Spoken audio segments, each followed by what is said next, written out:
Muy buenas tardes, vamos a dar inicio a la mesa de hoy. Soy el profesor Camilo Fernández de la Academia Peruana de la Lengua. El panel de hoy lleva por título El espacio andino, las lenguas originarias y el español. Tendremos 3 ponencias, cada ponente tiene 10 o como máximo 15 minutos. Y luego daremos pase a la ronda de preguntas. Empieza la profesora Marlene Abut. Voy a dar lectura a algunos datos biográficos de la investigadora mencionada. Es miembro correspondiente de la Academia Ecuatoriana de la Lengua. Es profesora e investigadora emérita de la Pontificia Universidad Católica del Ecuador y profesora asociada de la Ruhr Universidad Bochum, Alemania. Con 2 postdoctorados y más de 70 publicaciones, sus investigaciones se centran en el español en contacto con otras lenguas, especialmente con el quichua ecuatoriano, y en proceso de documentación y revitalización de las lenguas indígenas habladas en Ecuador. Los mismos que se enmarcan en metodologías de colaboración con comunidades de base. Abut ha sido profesora visitante en la Universidad de Estados Unidos, Europa, América Latina y Asia. Y ha recibido premios de instituciones como la Fundación Ford, la Fundación McNamara, el gobierno francés, la Comisión Fulbright y la Fundación Alexander von Humboldt. Con ustedes la autora Marlene Abut. Adelante.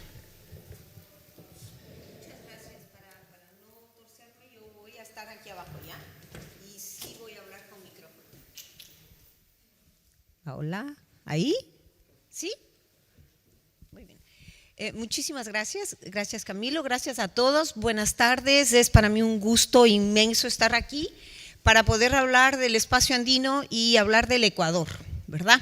Y por supuesto estoy enmarcando la presentación en el título que nos ha cobijado en el Congreso, que es La lengua española, mestizaje, interculturalidad, historia y futuro.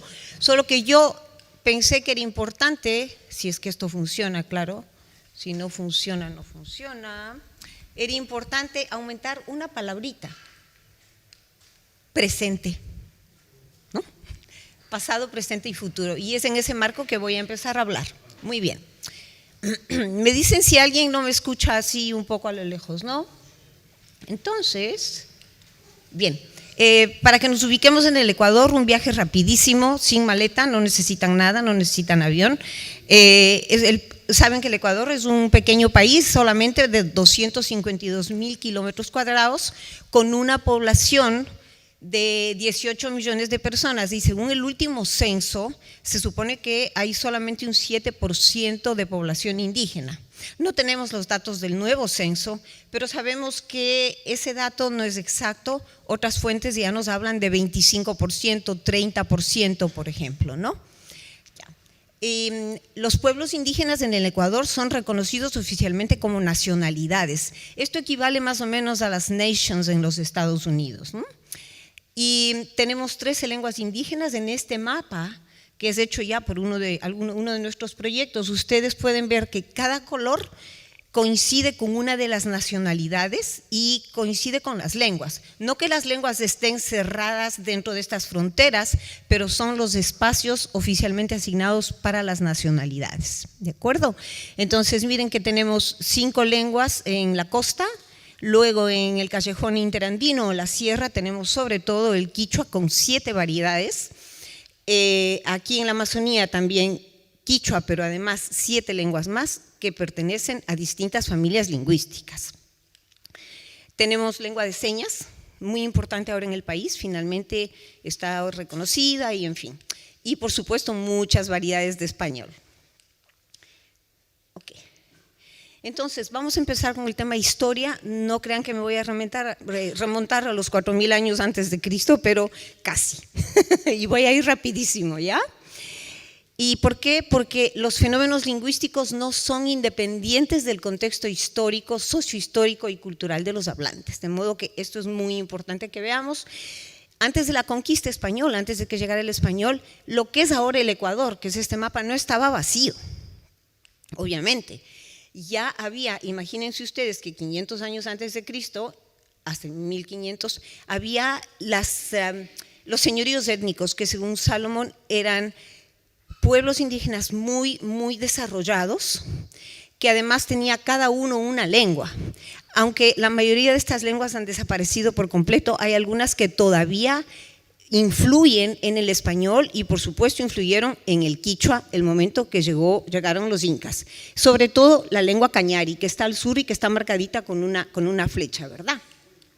Bien, en 1490 llegan los incas y comienza la lengua quechua a subir por toda la sierra, sobre todo la sierra, que es en donde más se asentó. Con la llegada de los españoles, ahí, a ver, no quieren venir. ¿Qué pasó? Con la llegada de los españoles hay una gran expansión del quechua. ¿Por qué? Porque se toma el quechua como la lengua general para la cristianización y para acelerar todo el proceso de conquista, ¿verdad? Y vieron que en el mapa anterior teníamos solamente la sierra, pero luego ya estamos en toda la Amazonía y por supuesto hemos pasado el ahora límite con Colombia para ubicarse en toda la región. El quechua, que en el Ecuador se le conoce como quichua, oficialmente escrito con K, en la Constitución inclusive. Bien, entonces, con la independencia, la situación de los pueblos indígenas no cambió mayormente, ¿verdad? Ellos habían estado trabajando para las encomiendas, para las reducciones, en fin, con los españoles, pero al momento de la independencia pasan a ser parte de las haciendas y también a trabajar en la iglesia. Las haciendas se ubican sobre todo en la sierra y la sierra ecuatoriana se convierte en el centro del poder político, religioso, económico, en donde convivían los criollos, los mestizos y los indígenas. Eso nos hace a nosotros entender cómo en el callejón interandino, cerrado, ¿no?, por las montañas, hay una relación tan intensa que aquel español que se empezó a aprender con el español colonial se mantiene hasta hoy. ¿Ya? Ok. Miren que Recio dice en 1947, esta lengua, para el caso ecuatoriano, es tan general que no solo la hablan los indios, sino también los mestizos, los zambos, los negros, también los españoles, mayormente las mujeres y sus hijos, que son amamantados y cuidados por las sirvientas indígenas. De modo que no nos sorprende que Toscano en 1953 diga el español ruralizado, que equivale al español matizado por el quichua, ¿verdad?, se da entre las clases dominantes urbanas y rurales a lo largo de los Andes ecuatorianos. Entonces, yo en este momento, lo que yo les voy a ir contando del español, que va a ser muy poquito, no se refiere solamente a población bilingüe, sino a población monolingüe hispanohablante. Y eso es muy importante porque este es el efecto de ese contacto tan intenso, ¿no? Bien, se acabó la historia. Llegamos al presente, ¿verdad? Y he retomado las palabras de un embajador que hace muy poquito tiempo en un encuentro en Zoom dijo: no podemos entender el castellano andino sin los rasgos indígenas, principalmente del quichua que lo enriquece. Nosotros consideramos que de verdad esa fusión, esa relación tan cercana con el quichua ha ido enriqueciendo muchísimo nuestro español. Bien. Entonces, de lo que ya les he venido diciendo, los diferentes grupos que estaban antes de los incas, luego los quichuas, luego toda esta vida en las haciendas, hace que empiecen a aparecer variedades del español. Algunas que están en la costa, del lado izquierdo, luego fíjense ustedes las del centro, que son las que están en relación con el quichua, y las de la derecha que están en relación con el quichua, pero además están en relación con todas las otras lenguas indígenas. De esto casi no se ha hecho nada, están todos invitados, tenemos todo por hacer de verdad, para el caso amazónico.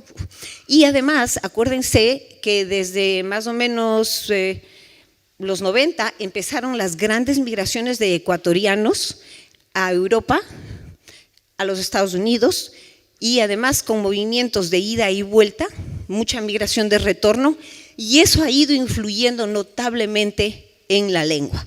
Entonces ahora pasa que a veces hay muchos malos entendidos porque los jóvenes dicen vale y la gente se pregunta ¿qué vale qué? ¿Cuánto vale? ¿Cuánto tengo que pagar? ¿No? Porque de verdad la influencia de España ha sido fuertísima en los últimos años. Bien, eso para que se den cuenta de este gran mosaico y esta gran mega diversidad en un espacio tan pequeño, ¿no? Bien, entonces, entre el año 2010 y 2016 yo tuve la suerte de trabajar en un sondeo sociolingüístico georreferenciado con todas las lenguas del país y 6.700 entrevistas. Y bueno, eran varias las razones para hacerlo, pero básicamente queríamos ver cuál es la vitalidad de las lenguas, qué necesitamos para documentar esas lenguas. En relación con el español y con el contacto, encontramos que la gran mayoría de las poblaciones indígenas de todo el país, incluido Galápagos, en donde hay población quichua, es bilingüe. Y para el caso de la Amazonía es multilingüe. Cuando estoy hablando de bilingüe y multilingüe estoy hablando sobre todo español, lenguas indígenas o lenguas indígenas de español, y con el multilingüismo lenguas indígenas, quichua, español y todas estas variedades de las que hemos estado hablando, ¿verdad? Ya. Y con un dinamismo permanente, con innovaciones permanentes a todo nivel. A todo nivel, por supuesto, dentro de todo lo que es el sistema lingüístico, pero además extralingüístico. Todos estos días a mí me ha encantado lo que he estado escuchando de no nos olvidemos que cuando hablamos de lengua hablamos de cultura. Por supuesto, hablamos de cultura, de historia, de formas de ver el mundo, ¿no? ¿Verdad? Les voy a dar unos muy poquitos ejemplos. Bien, entonces, un ejemplo está relacionado con la sibilación, la R. Yo soy Marlene, pero también soy Marlene, ¿verdad? La sibilación está íntimamente identificada con poblaciones indígenas, pobres, ruralizadas. Aunque Toscano ya nos advierte, ese sonido llegó con los españoles que vinieron en el tiempo de la conquista. Bueno, sea como haya sido, en verdad, está identificado con poblaciones indígenas, rurales, pobres, y por lo tanto está indexado. Pero la R es muy común en prácticamente toda la sierra, no tanto en los jóvenes ahora, por la indexación. Entonces, lo que yo he hecho aquí es dibujar un continuum imaginario de bilingüismo. En un extremo, en el verde, vamos a imaginar que tenemos quichua hablantes monolingües, muy pocos ahora en el país, muy pocos. Y al lado derecho tenemos monolingües hispanohablantes. En todo este continuum, ¿qué esperaríamos? Que solamente en el lado izquierdo se asibile, mientras que al lado derecho vamos a utilizar una vibrante Marlene o una vibrante múltiple Marlene, ¿no? O para el caso de la gente que esté en la Amazonía, inclusive un Marlene. Bien, pues sucede que no sucede eso, que tanto un extremo como el otro extremo y todo lo que nos va quedando en la mitad, que serían distintos grados de bilingüismo, producen tanto la sibilada como la vibrante múltiple. Depende del contexto, depende del contexto de situación, el contexto conversacional. Ay, perdón, me estoy quitando del cuadro, entonces me dice que… Ya, muy bien. Entonces, ojo, son las generalizaciones cuando ustedes leen el material sobre el Ecuador, es en la sierra asibilan, shishi, arrastran. Ya.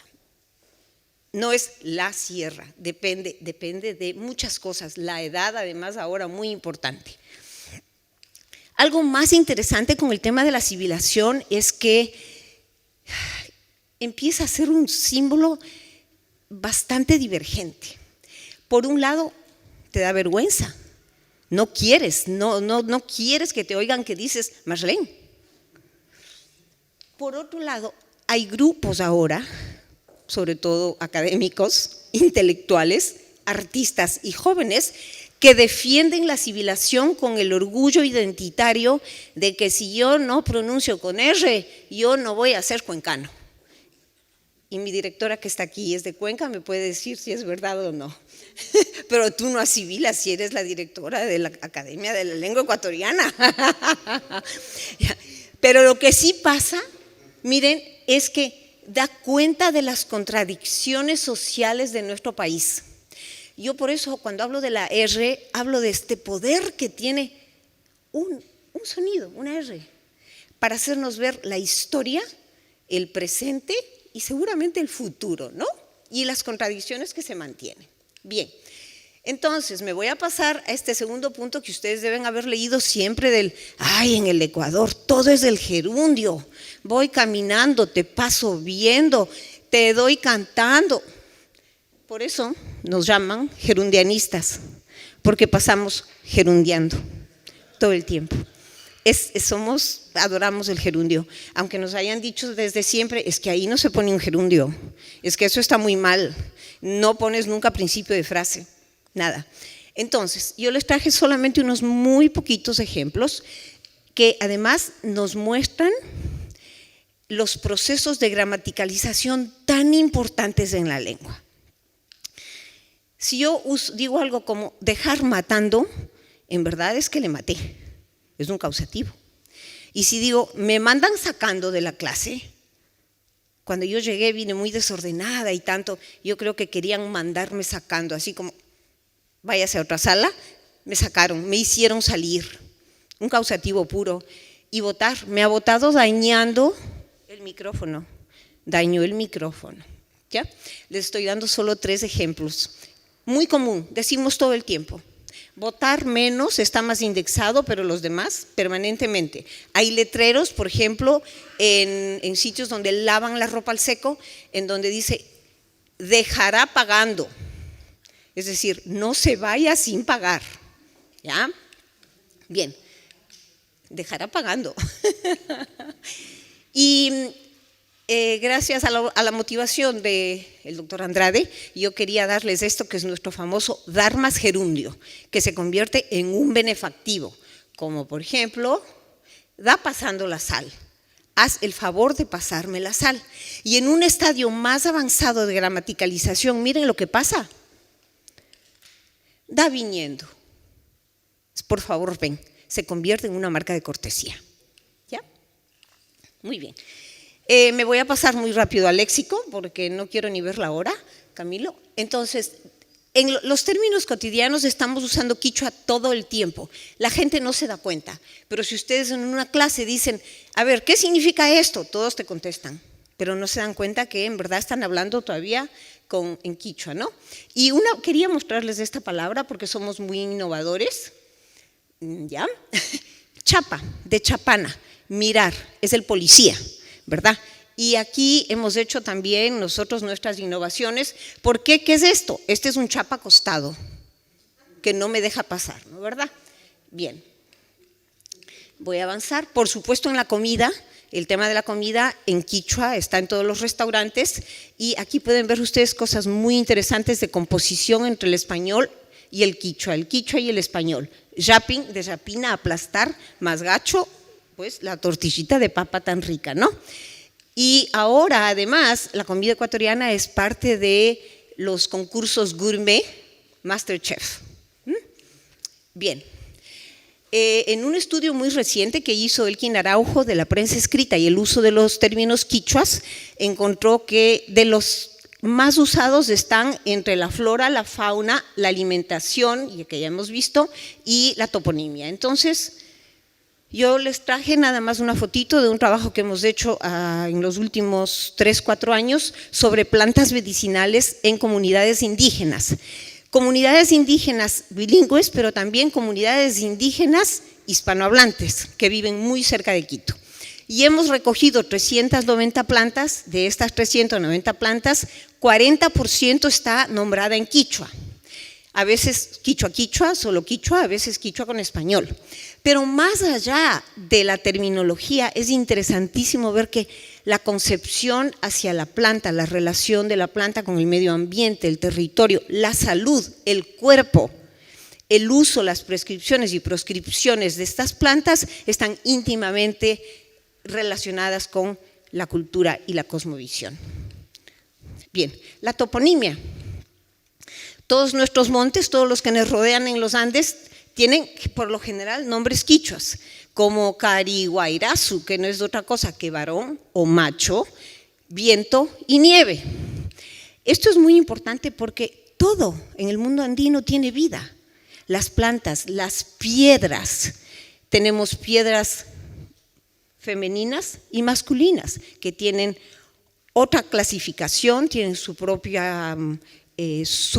uso, si son masculinas o son femeninas. Warmi Rumi es una piedra pómez que te sirve para ser más bella, ¿verdad?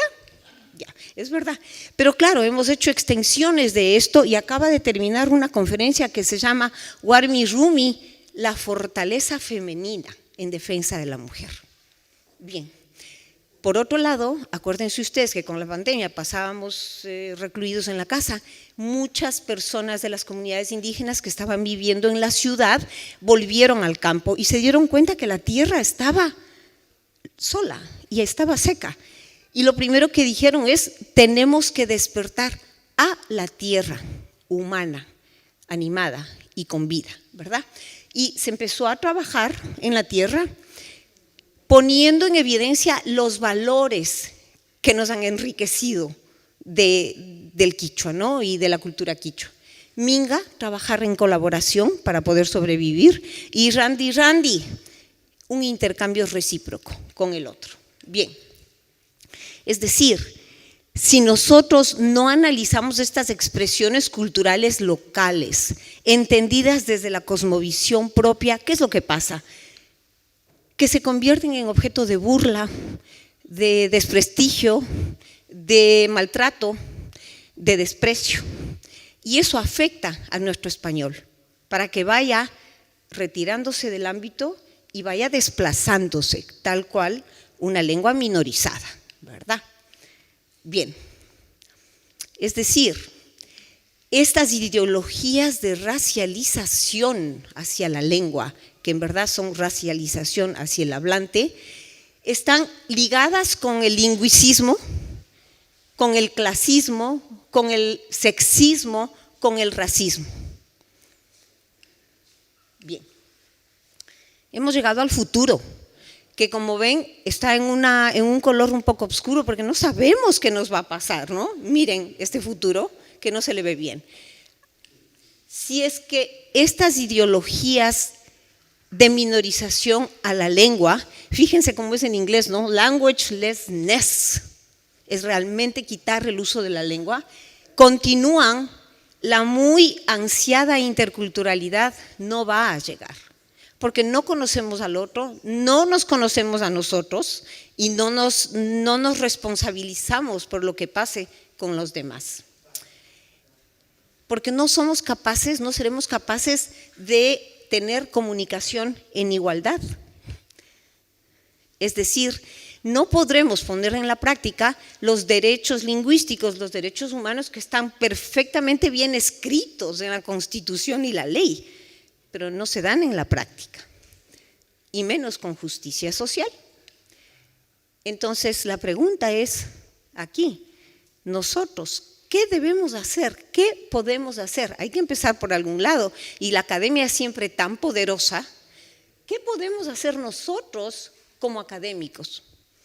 Yo creo que lo primero que tenemos que hacer es descolonizar el conocimiento, ¿verdad? Pero para eso tenemos nosotros que primero descolonizarnos nosotros profundamente y de raíz de toda esta historia que nos ha ido colonizando. Si no lo hacemos, el perder una lengua, el perder una variedad como la ecuatoriana, en verdad, no solo la ecuatoriana, pero es la que es mía, es perder conocimientos y saberes difícilmente recuperables. Básicamente lo que tenemos, creo yo ahora, en este encuentro tan maravilloso en que se ha hablado de la igualdad, los derechos, la lengua, la cultura, las variedades, es desafiarnos a vivir plenamente en la diversidad. Si no es así, nuestras lenguas minorizadas no tienen futuro. Muchas gracias.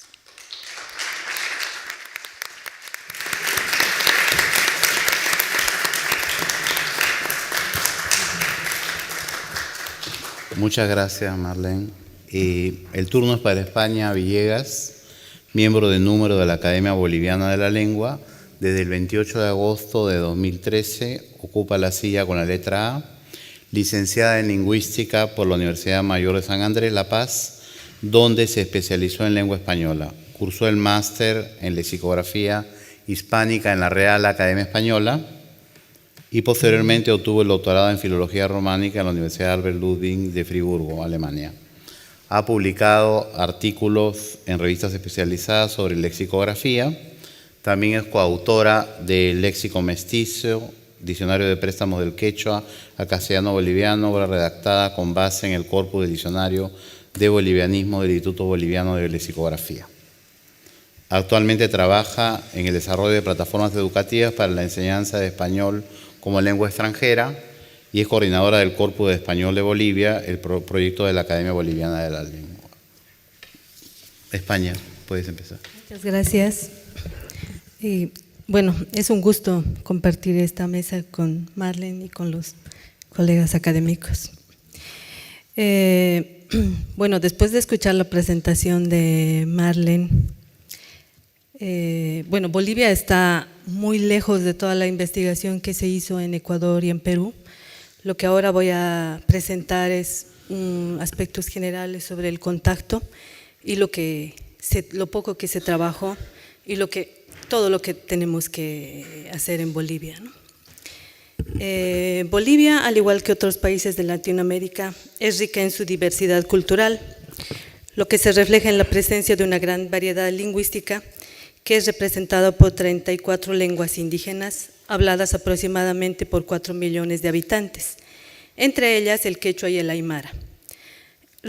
Ambas reúnen al mayor número de hablantes en las regiones del altiplano y valles.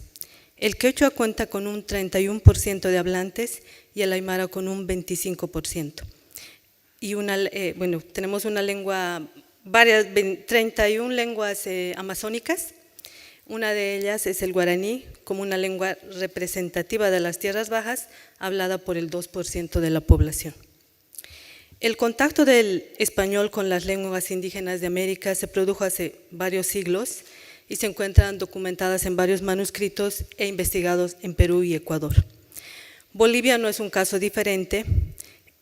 Por la actividad económica desde los primeros años de la colonia en el Alto Perú, hoy Bolivia, se caracterizaba principalmente por la minería, especialmente en las ciudades de Potosí, La Plata, hoy Sucre y La Paz, regiones en las cuales se hablaba quechua y aymara.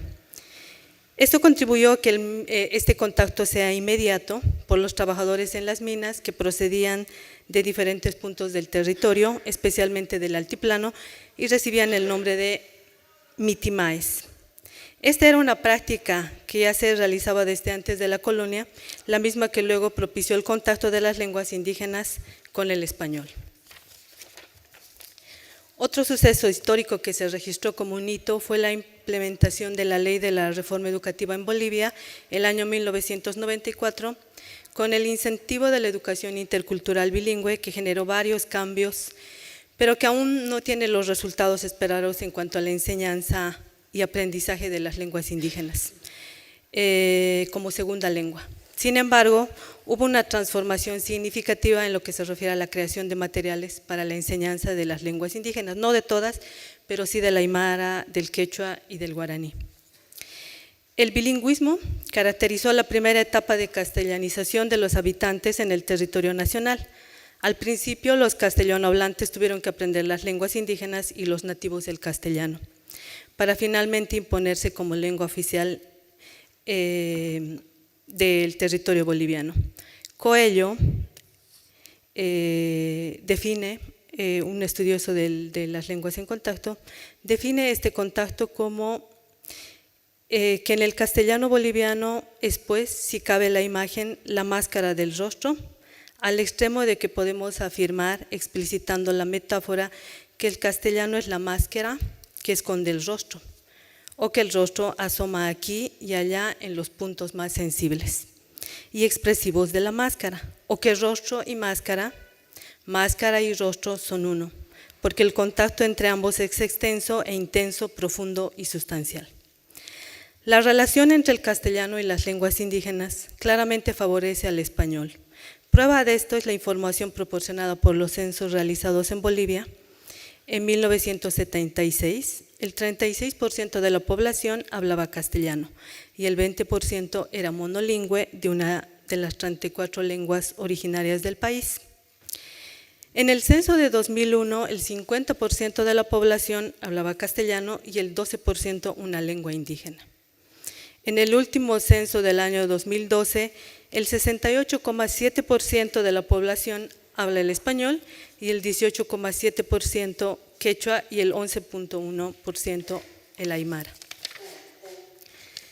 Estas cifras de 3 censos demuestran que en el territorio boliviano se está viviendo un proceso de monolingüismo en favor del español.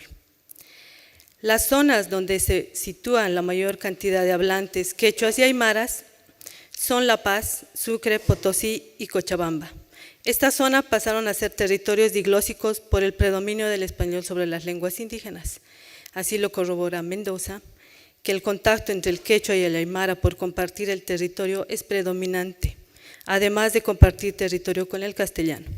El bilingüismo castellano-lengua indígena se encuentra claramente marcado por una relación diglósica entre, por un lado, el castellano con función de lengua alta, es decir, como lengua de prestigio y de poder, y por otro lado, el quechua o aymara con función de lengua baja, en su condición de lenguas de grupos dominados.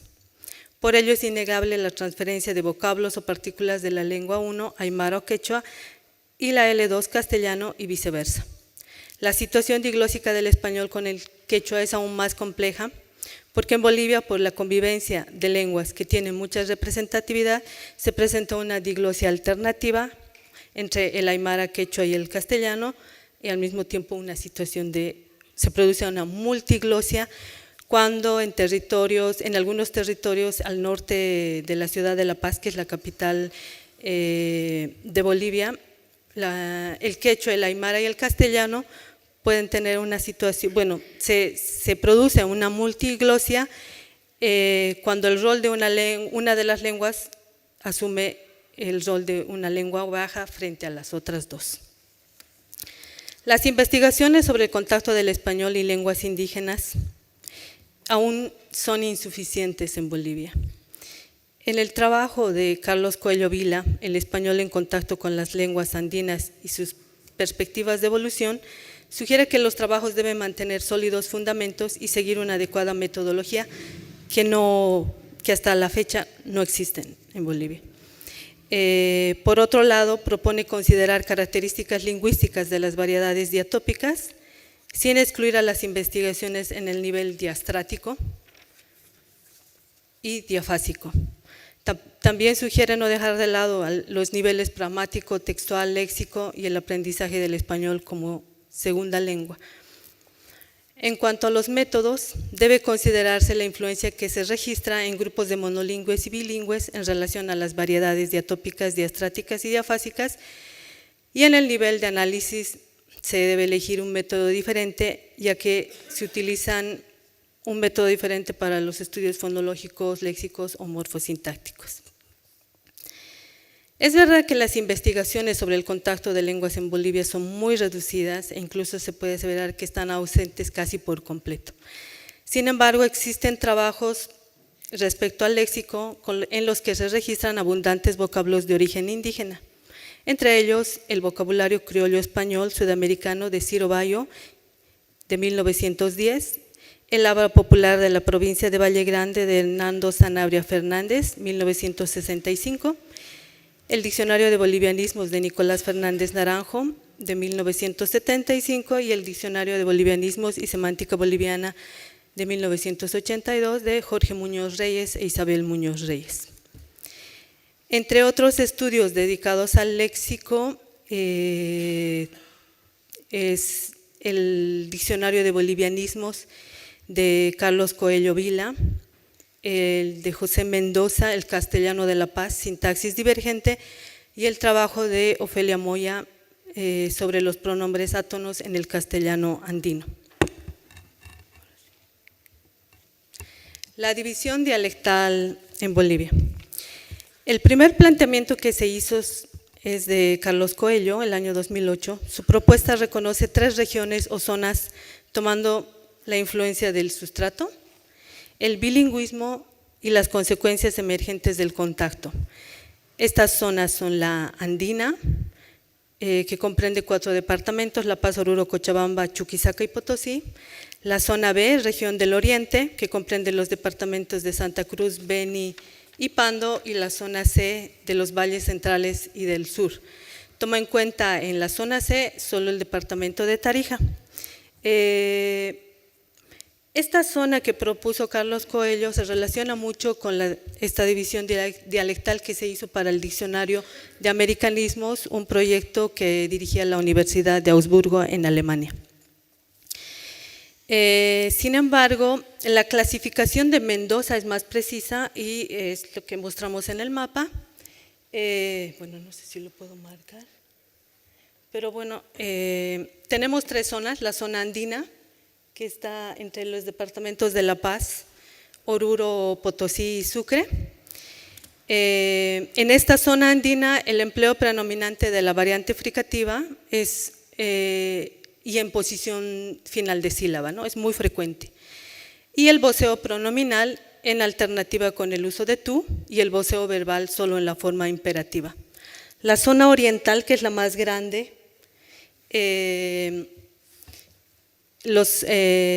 existe la elisión y aspiración de la fricativa con variantes prevalecientes del segmento fonológico en posición postsilábica, especialmente en colocación final de la palabra. Y el voceo pronominal y verbal en todas las formas verbales, incluso en la forma imperativa. Y el uso de la forma pronominal vos es predominante. La zona sur, que está acá abajo, que es Tarija, el empleo predominante de la variante fricativa, la variante aspirada, que ocurre con frecuencia especialmente en la subregión chaqueña.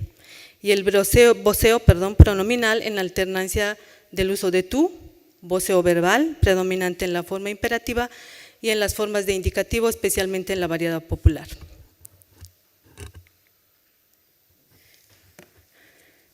La influencia del quechua y de la aymara en el español y de en los diferentes niveles, en el fonológico, en el morfosintáctico y en el léxico.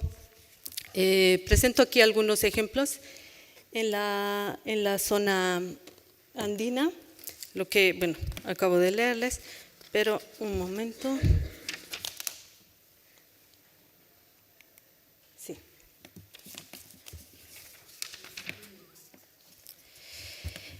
En este cuadro tenemos los fenómenos de la reducción, la caída y la reducción y sustitución vocálica, y en el sistema consonántico la simplificación, sustitución y asimilación. Sí. No pues, caída vocálica, nops. Aprieto, apreto, reducción vocálica, o isu, pina, tardi, misa, sustitución vocálica. En las consonantes, paniru, cuadrado, que es padrino, cuadrado, simplificación consonántica, guardia, guagua, sustitución consonántica, rato, carro, cerro, asimilación de vibrante múltiple. En la morfosintaxis hay varios casos, seguimos una clasificación también de José Mendoza. De mi mamá, de esa señora, su hijita se perdió el otro día, doble posesivo.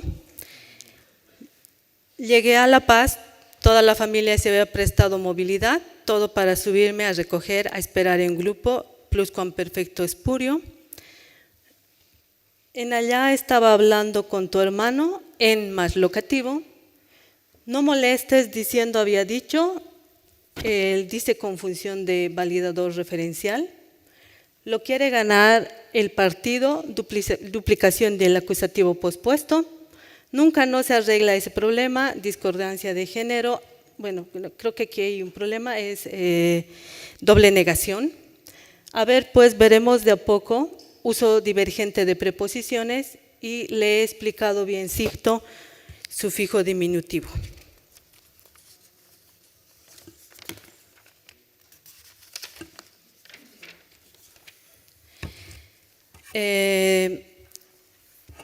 Las investigaciones, bueno, existen algunas investigaciones sobre las partículas modales, como siempre que se emplea como indicador de énfasis o equivalente a realmente. Nada siempre. Bien abusivos son siempre ustedes. No más es otra partícula de uso frecuente, tiene distintos significados, ruego aceptación, vamos no más. Habla bien nomás, yo chofer nomás soy.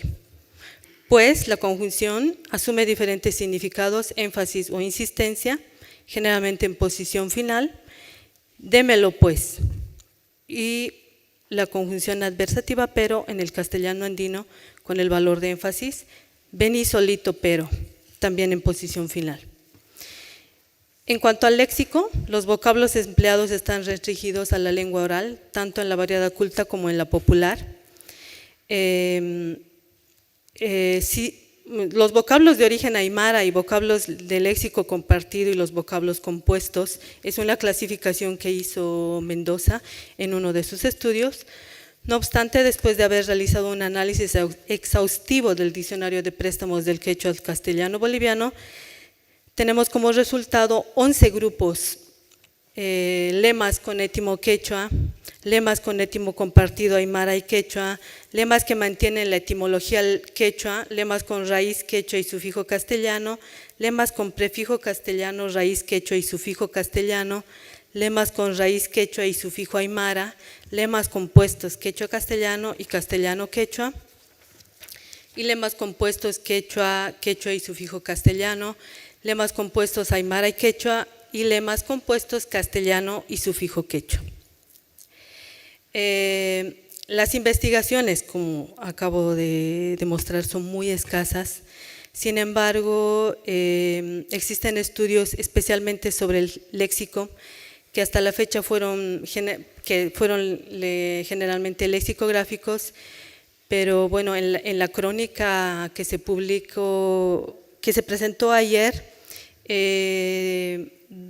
un estudioso nos abre la posibilidad de examinar un corpus que hasta la fecha o anteriormente no fue estudiado y considera la literatura boliviana del siglo XX mediante el análisis de los siguientes relatos sobre minería. Metal del Diablo, de Augusto Céspedes, que se publicó el año 1946, Socavones de Angustia, de Fernando Ramírez Berarde, publicado en 1947, e Interior Mina, de René Pope, en 1986.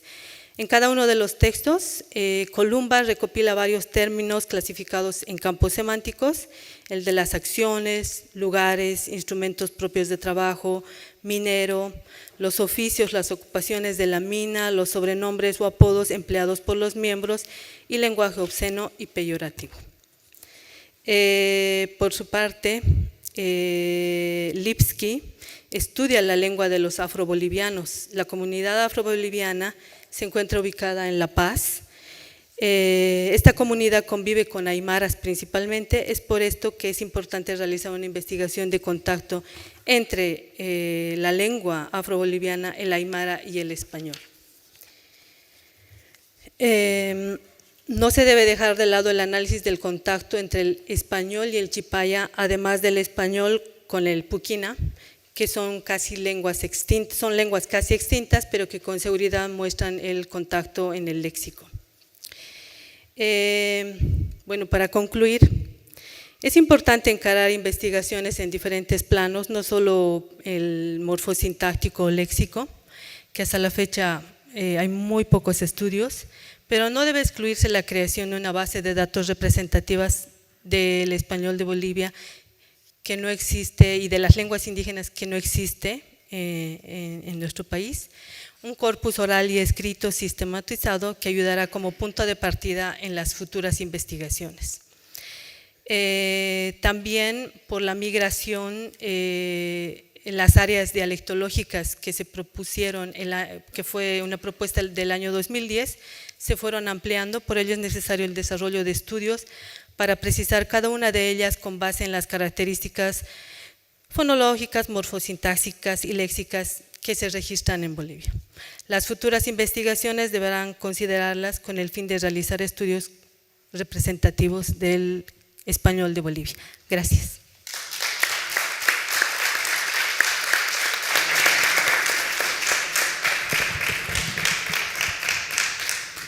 Muchas gracias, España.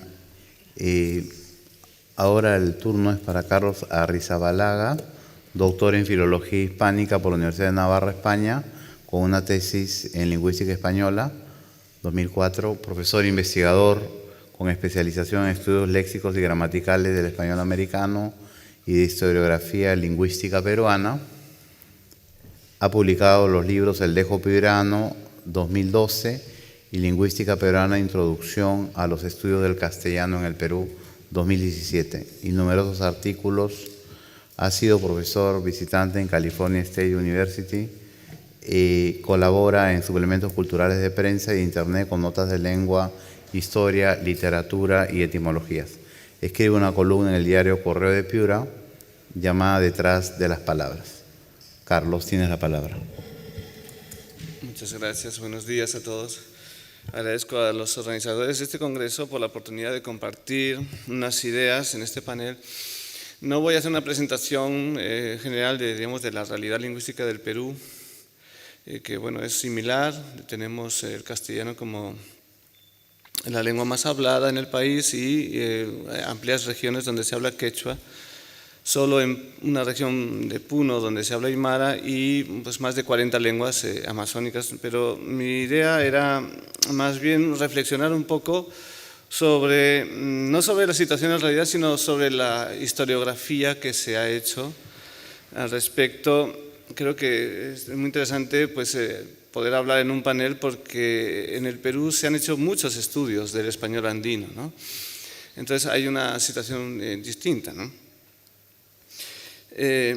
Ahora, también, ¿qué cosa es el español andino, no? Porque no está muy claramente definido, ¿no? El Perú, evidentemente, es un país andino, pero no todo el Perú es andino.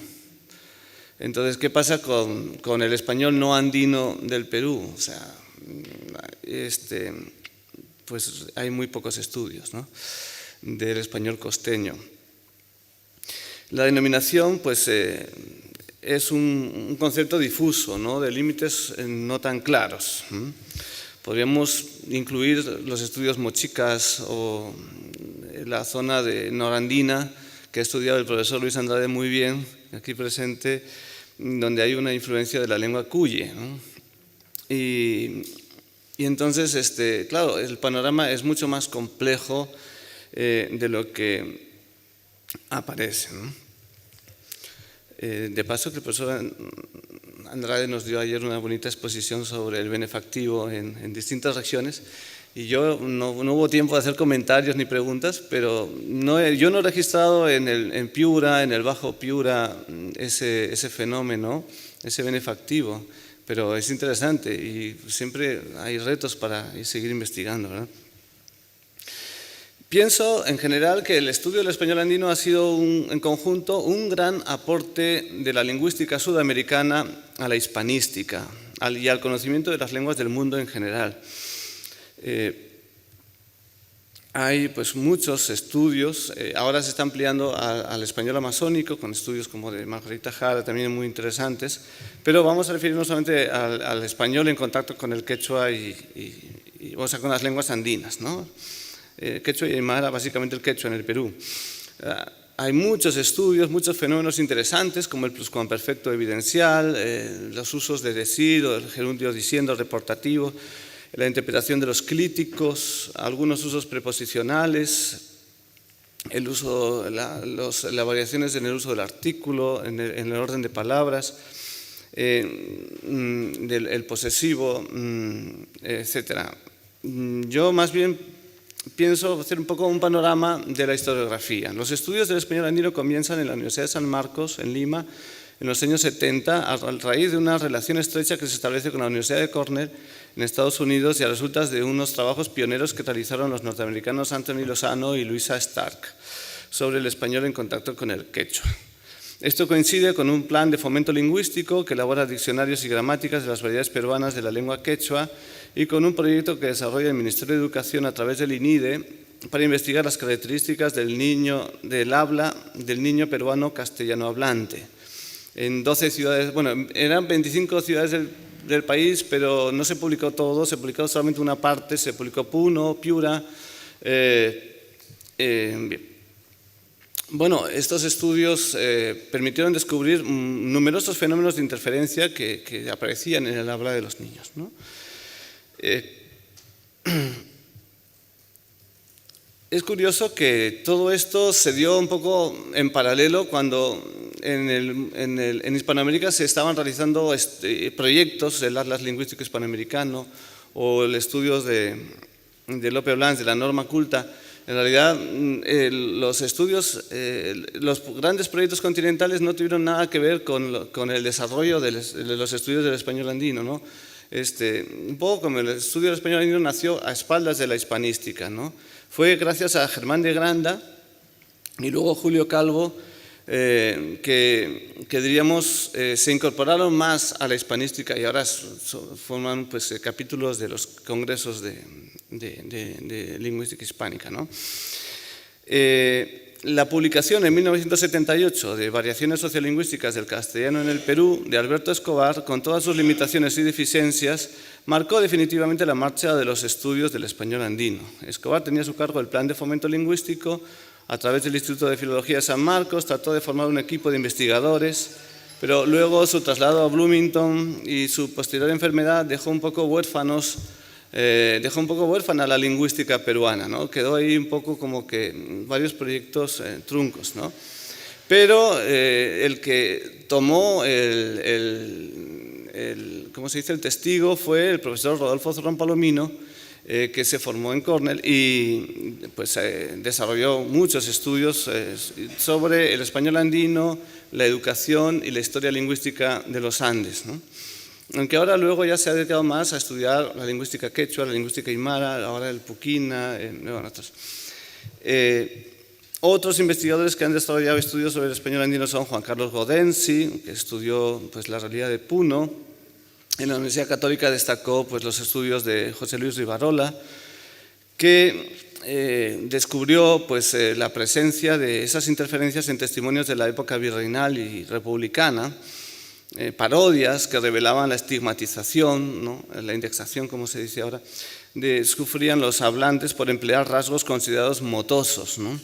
Al decirle a alguien habla con mote o mote con cancha en el Perú, pues sigue siendo expresiones difamantes, expresiones agresivas, ¿no? Que revelan la discriminación. Aunque es difícil porque a veces ¿dónde hay discriminación y dónde hay solo corrección?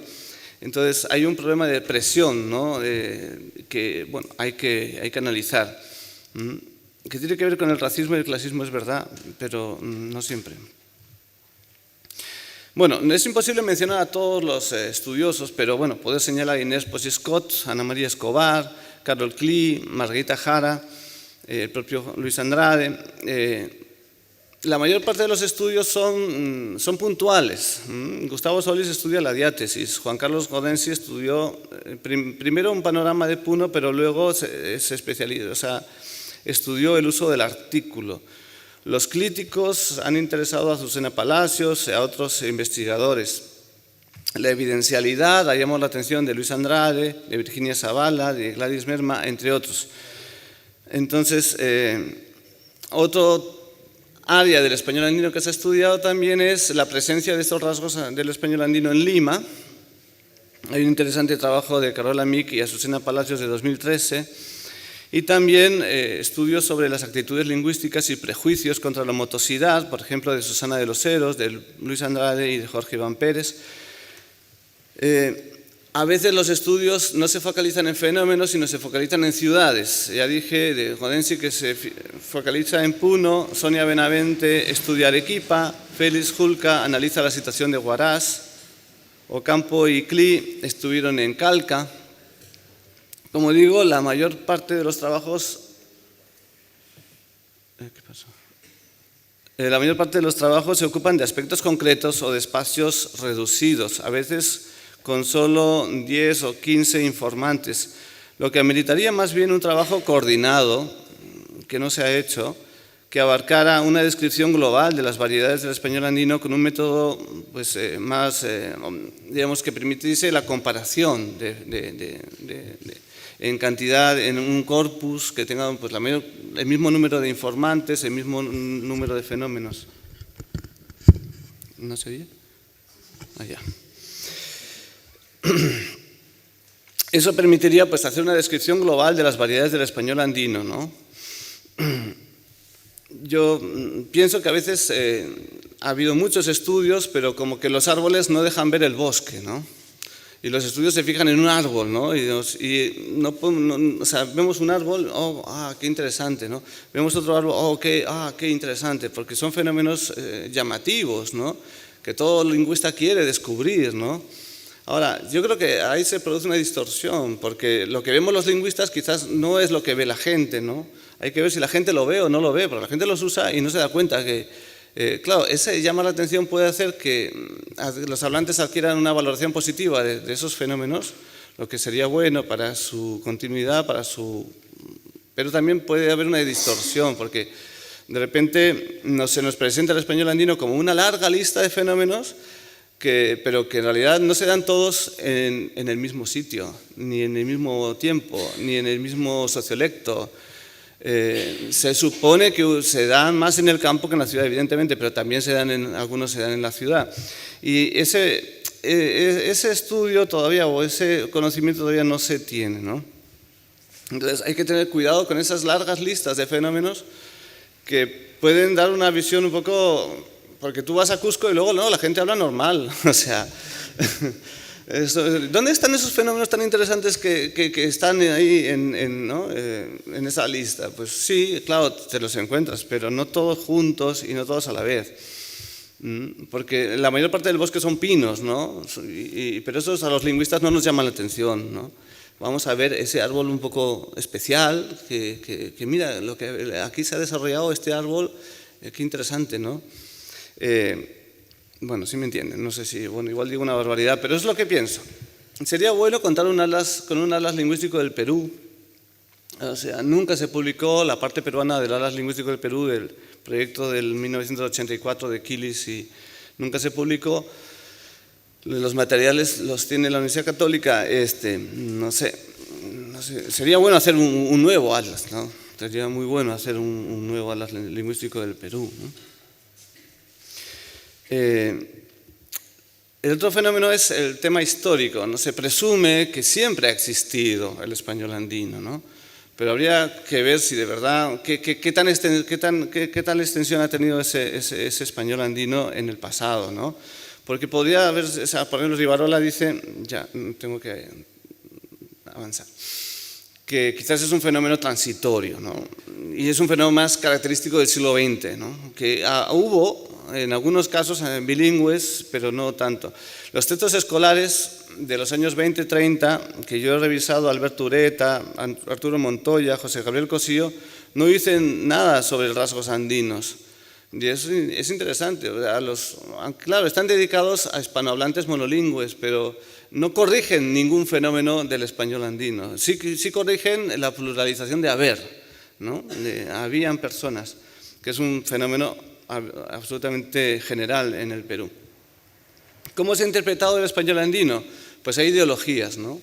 Entonces, para unos el español andino empobrece, para otros enriquece, ¿no? Nosotros como lingüistas deberíamos decir, las lenguas no se empobrecen ni se enriquecen, las lenguas cambian. Lo que es seguro, lo que es definitivo es que las lenguas no van a quedarse quietas nunca, ¿no? Entonces, y estos fenómenos, diríamos, en algunos casos se ha interpretado como que este español andino es el único legítimamente peruano, es el único es la venganza del quechua, ¿no? Bueno, son apreciaciones subjetivas, interesantes, que revelan pues, actitudes, ideologías lingüísticas, pero no podemos pasar de un extremo al otro, ¿no?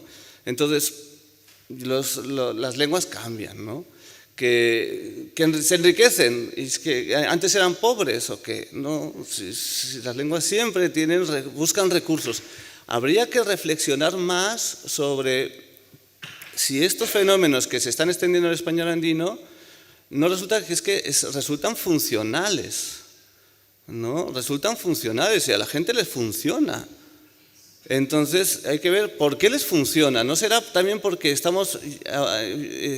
nuestra cultura está dejando de ser una cultura escrita y está siendo cada vez más una cultura no escrita y con menos normas o con muchas normas a la vez? Porque tú ves en Facebook o en YouTube y tú escuchas muchas variedades del español. Ya no es solamente la del profesor, que tengo que hablar como él, ya puedo hablar como yo quiera, ¿no? Hay una confusión de normas. Bueno, esas son reflexiones que yo quería dejar, porque sí hay un debate soterrado. Hay reflexiones muy interesantes que ha hecho el profesor Carlos Garatea. Diremos de que, bueno, hasta qué punto pues, algunos discursos sobre el español andino se convierten pues, un poco en prédicas, ¿no? Que no tienen que ver con la lingüística propiamente dicha, ¿no? Y lo que yo quería decir también para terminar es que buena parte del español que se habla en el Perú se habla en la costa norte, ¿no? En ciudades muy grandes, ciudades muy pobladas, que son Chimbote, Trujillo, Chiclayo, Sullana, Piura, Paita.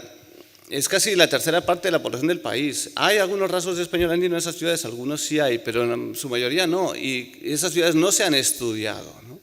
Y tenemos un gran espacio que también nos queda estudiar, ¿no? Y no diríamos, hay que ver, pues si podemos estudiar todo y decir, bueno, no es que unos sean los buenos y otros los malos, sino, bueno, a nosotros como lingüistas nos interesa todo, porque en ese espacio no andino del Perú hay fenómenos muy interesantes, el di, está que habla, está que dice tonterías, esa perífrasis concomitante. Hay muchos fenómenos y seguramente que hay más que no se han detectado, ¿no?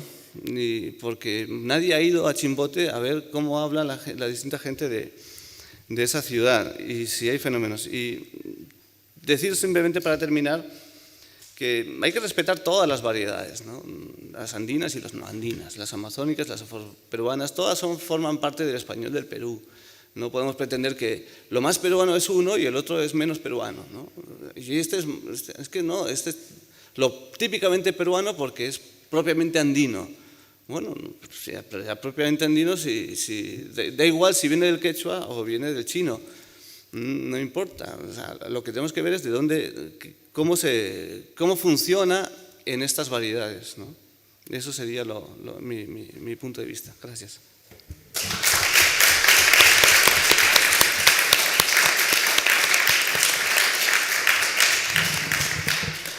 Muchas gracias, Carlos.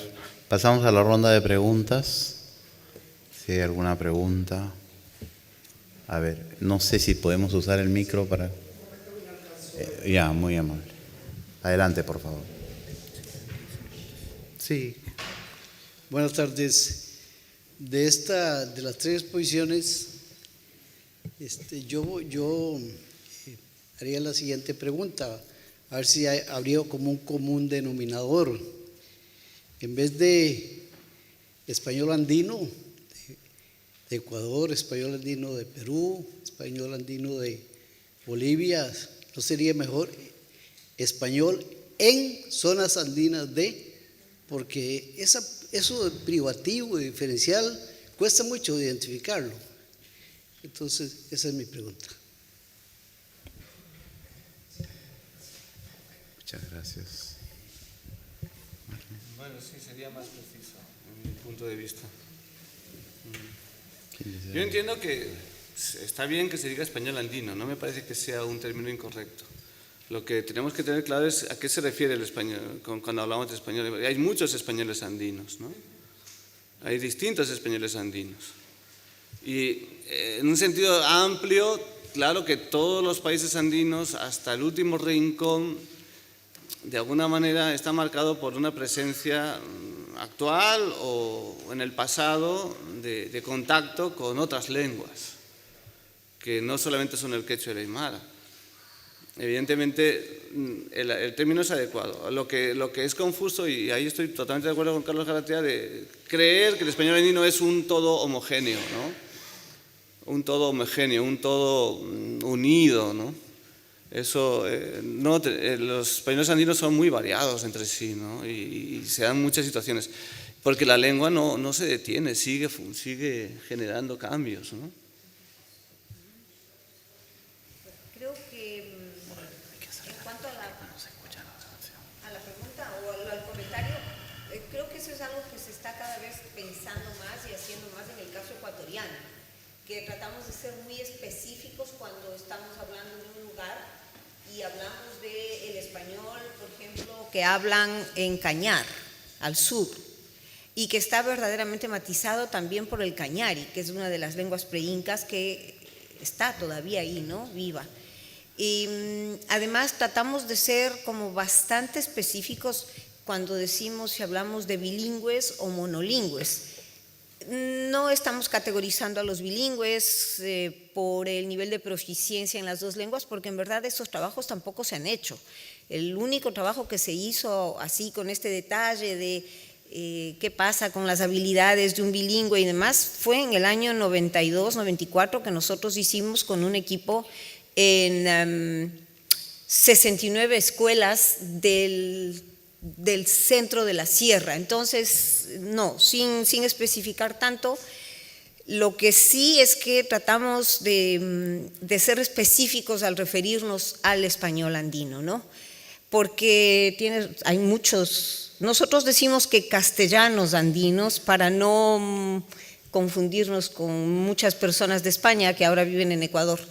Entonces, los castellanos andinos, además porque la gente, el momento que pierde su lengua indígena, el proceso es de castellanización, no de españolización. La otra cosa que estamos tratando de ser bastante específicos es, por ejemplo, cuando yo escucho el español de Quito. ¿Cuál? Quito tiene muchos Quitos. El Quito Sur, el centro, el norte, y cada vez además con una población más heterogénea, de modo que sí, hay que ser más específicos. La otra cosa que la gente te dice es, a ver, este español no es de Quito, no es de Guayaquil, se habla en tal sitio, pero eso no implica que no se hable en otro. Entonces, estoy de acuerdo en que habría que encontrar formas más exactas, ¿no? La otra cosa es que cuando hablamos de toda la región andina, si estás, por ejemplo, en una clase de antropología, siempre hablamos de tierras altas y tierras bajas de la región andina que está cruzada por los Andes. Entonces, yo creo que al igual que las teorías, las metodologías, los conceptos que tenemos que ajustar, esto es algo que tenemos que ajustar también y ser muy explícitos. Cuando hablamos del quichua, por ejemplo, los quichua hablantes te dicen, a ver, el quichua no es de esta ciudad, el quichua se habla en esta ciudad, ¿no? Además por este tema del posicionamiento político y geopolítico.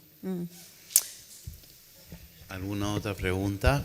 La profesora levantó antes la mano. Por favor, adelante. Bueno, primero les agradezco a todos las exposiciones porque me ha permitido ver cosas que antes no había contemplado en las variedades. Yo también digo castellano, soy española, soy andaluza y digo castellano, porque también es una discusión que está. Pero la exposición que ha hecho Carlos, perdone que no recuerdo el apellido, pero este peligro que hay en el particularismo, de que al final, bueno, se habla el español de mi casa, ¿no? Y al final, registrar con tanta especificidad los fenómenos y dónde se dan y dónde no y de qué manera es la evolución, eso hay que hacerlo, pero sin que se nos vaya la historia. Y también pienso que hay que mantener el equilibrio entre el particularismo y lo común. Pero la pregunta en concreto va para Marlene. ¿Qué quiere decir cuando dice descolonizar? Descolonizar, quitarnos todos los estereotipos que tenemos en relación con el otro, a todo nivel, ¿verdad? En el caso de las lenguas, en relación con las lenguas indígenas, luego en relación con, en este caso, el español, que está matizado por esas lenguas indígenas, estos estereotipos que, más alto, ay, perdón, ya estaba un poco de lado, siempre nos llevan a criticar al otro, a desconocer al otro, a juzgarle como imperfecto, como que no sabe qué está haciendo o que habla mal. Y además, esto no está solo en relación con la lengua. Generalmente cuando nosotros hacemos una discriminación hacia la lengua, nosotros en general, no los que estemos aquí, pero cuando se hace, no es solamente hacia la lengua, es también hacia la procedencia, hacia el origen, hacia cómo luce una persona. Es decir, todos estos estereotipos hacia el otro están interseccionados. Entonces nosotros acabamos de hacer una investigación en Bochum, en Alemania, sobre la discriminación de lengua en las aulas de la universidad. Y claro, hay una relación directa entre que hables una lengua que no es el alemán, que tengas el alemán como, no sé, segunda lengua, tercera o lo que sea, pero que además seas extranjero y además que luzcas no alemán y generalmente que seas mujer. Y entonces tú puedes ir interseccionando cada uno de estos aspectos que hacen que creamos que los otros no tienen derecho.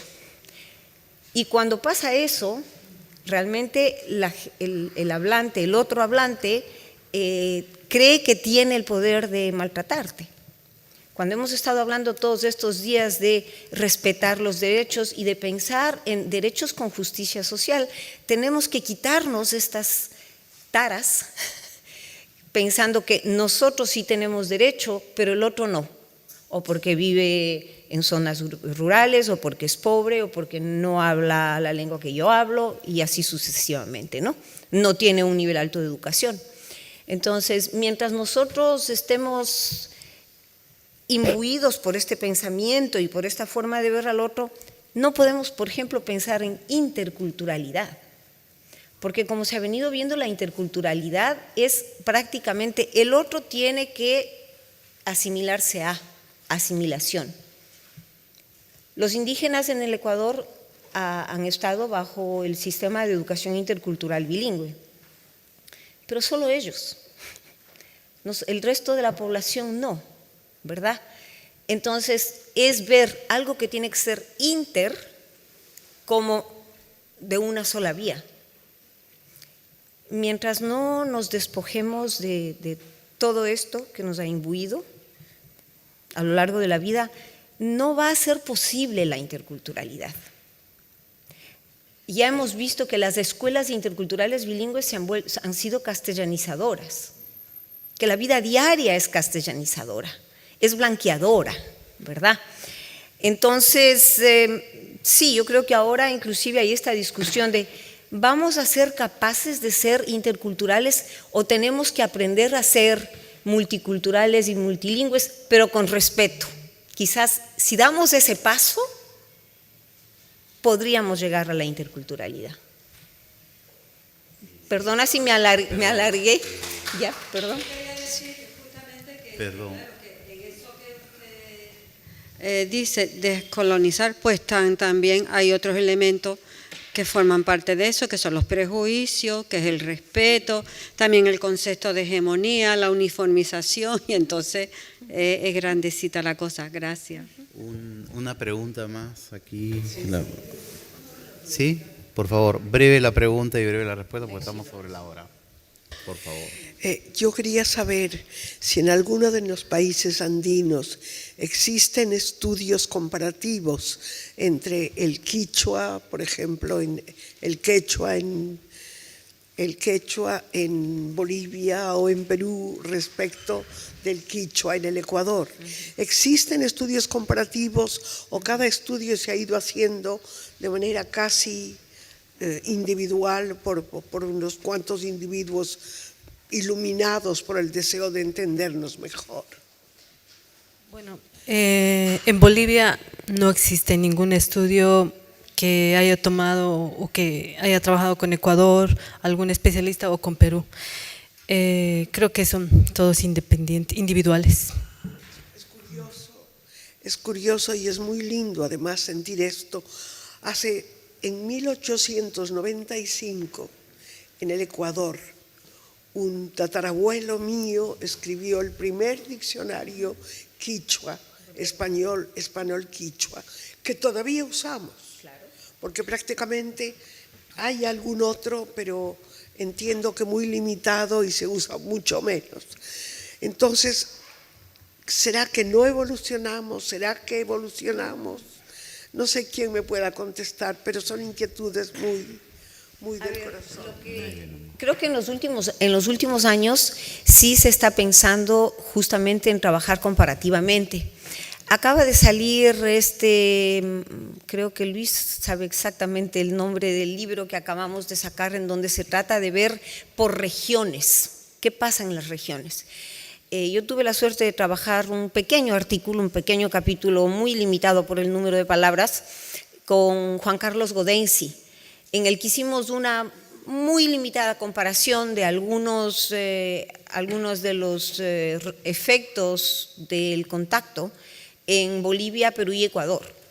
Pero claro, teníamos, no sé, poquísimas palabras. Yo creo que tú te vas a acordar más, y habíamos escrito los dos lo que más podíamos y después nos recortaban, decían, no, tienes que cortar a tales páginas, ¿no? Hace poquito tiempo yo traté de trabajar algo en relación con el Ecuador, la sierra ecuatoriana norte y el sur de Colombia, porque verdaderamente, históricamente además, toda la región de Nariño, los Pastos y el Ecuador norte, estamos hermanados, más hermanados que con el sur, y encontramos además cómo ahí hay una influencia que va bajando hasta norte-centro del Ecuador, a la zona, por ejemplo, ya de los Caranquis, hasta Cayambe, pero son pocos, muy pocos los trabajos y más bien como particulares. Disculpen que tenemos que cerrar la mesa porque hay otra mesa a las 5:15 aquí. Muchísimas gracias a Marlene, a Carlos de España y a ustedes por su asistencia.